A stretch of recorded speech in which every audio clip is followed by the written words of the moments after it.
Ilang mga camel, may kwento ko lang ano. Kasi kagabi, niyaya ko ng kumpare ko na mag-inuman. Kasi may problema daw siya.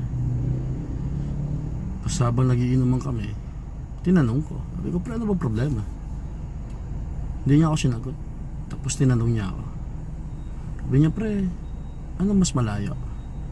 Yung araw o yung buwan? Sabi ko, yung araw, syempre. Hindi. Mas malayo yung buwan. Ano ako nangyari yun?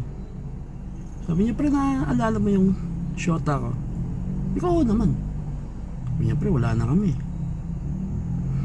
Kaya sabi niya, mas naniniwala akong mas malayo yung buwan kaysa araw kasi, pre, umabot kami ng araw eh.